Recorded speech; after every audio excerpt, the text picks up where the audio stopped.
and for the more observant among you, you'll realise I'm somewhere completely different. That would be because I'm at the Halloween 6 event in London, at Heathrow. So I was I could continue doing these, or I could just take the time off.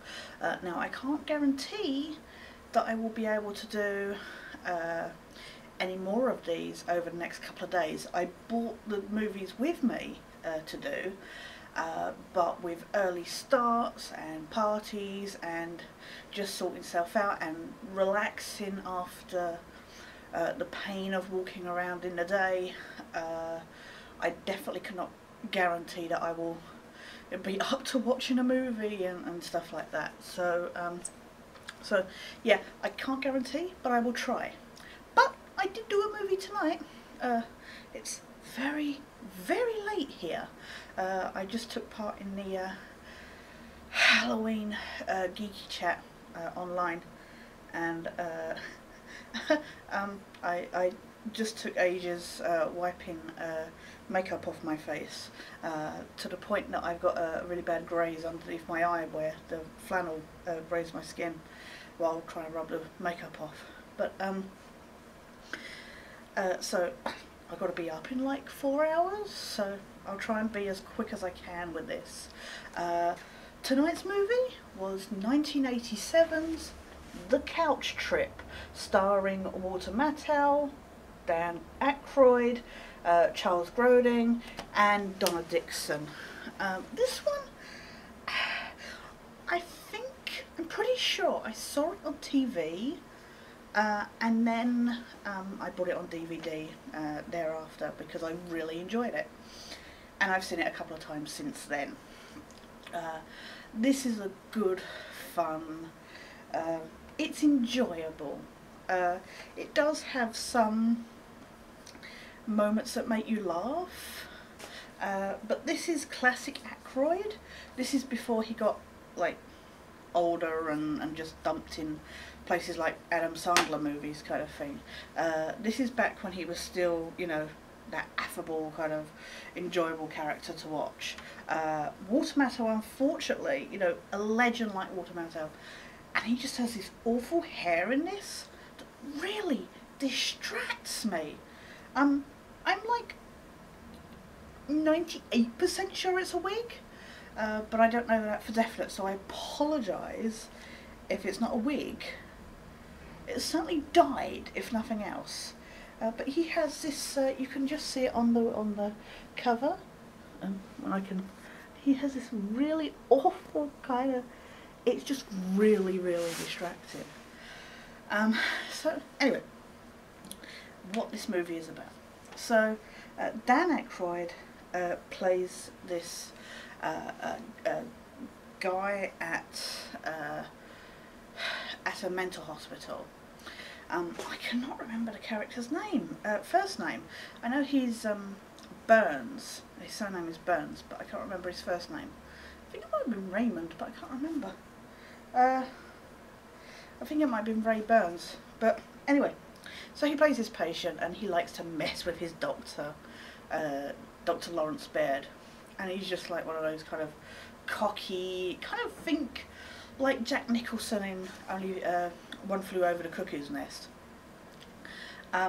He's that kind of cocky kind of character, and basically this is in Illinois. Meanwhile in LA, there's this psychiatrist, Dr. George Maitland, played by Charles Grodin, he's having a nervous breakdown on some level, and he needs to take time away from doing his radio station. So he says he doesn't want somebody, he needs somebody that's competent enough, but not going to be, isn't so great that he kind of makes, you know, Maitland look stupid. So they think about Laird. So they call Laird's office when Burns is there. He kind of sat there in his straitjacket, and Laird's actually left the room. I keep saying Laird. It's not Laird, it's Baird. I so apologise. I don't know why I've got the name Laird stuck in my head. But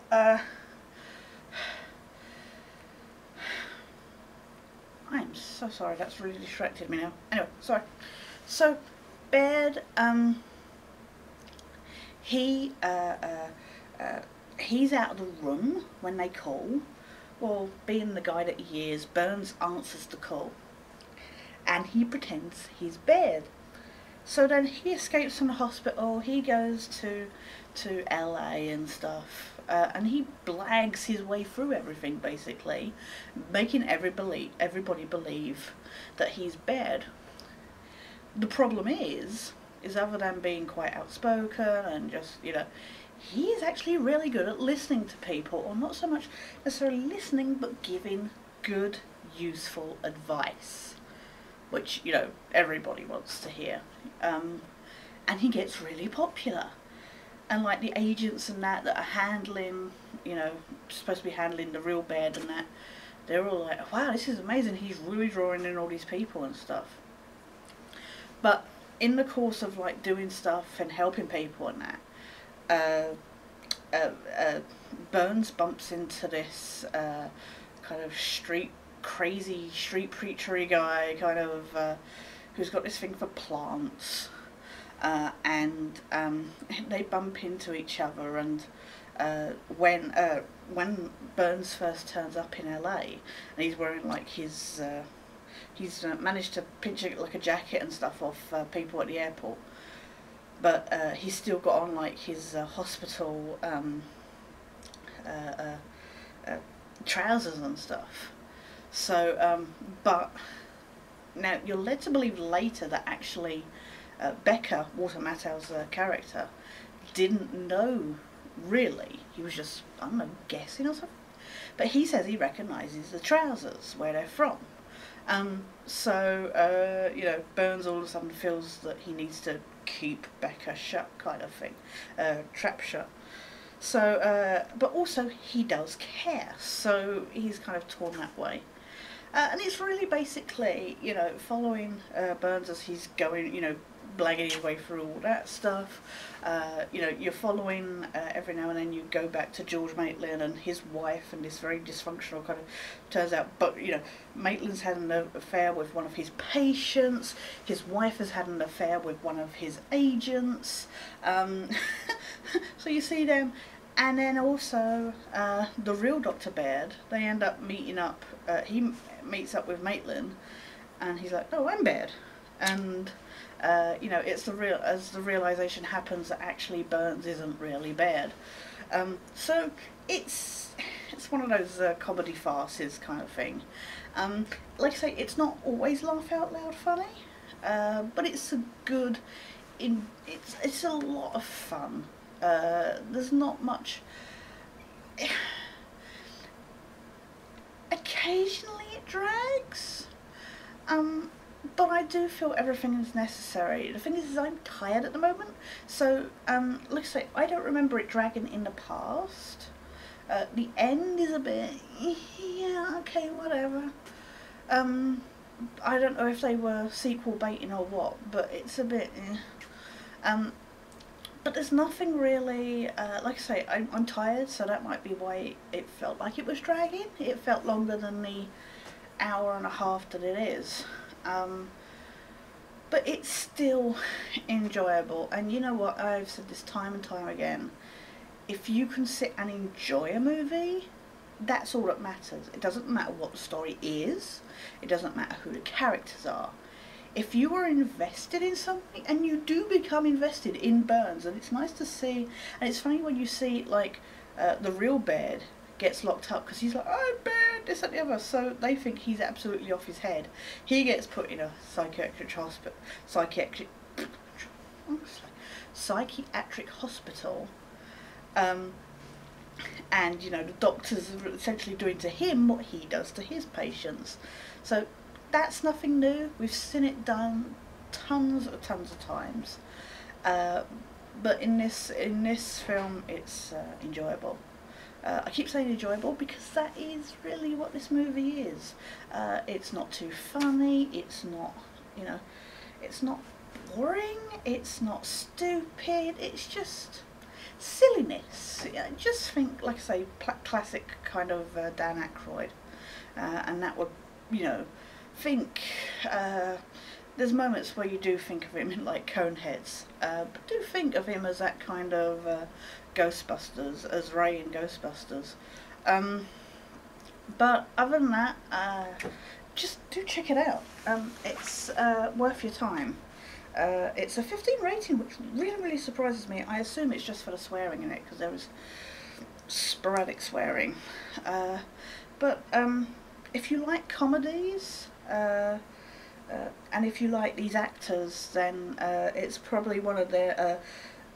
Aykroyd is probably one of his better movies, other than, there's another one, you know, like his character in Twilight Zone movie and stuff is enjoyable, but Walter Matthau, he's done better stuff, but he's still fun in this. Charles Grodin is always fun to watch, so, but yeah, no, please give it a try. That's 1987's The Couch Trip. Like I say, don't know if I'll be back again tomorrow, and still don't know when I'll be getting my computer back, so I keep doing these reviews, and of course nobody can watch them at the moment. Hopefully eventually you will get the chance to. But yeah, no, I will, next time I don't know, the next movie is Sex, Lies and Videotape, so that one from memory is boring and really disappointing, but we'll see what it's like when I watch it a different time. But for now, from Heathrow in London and all the Joss Whedon fans, this is Sketch, signing out.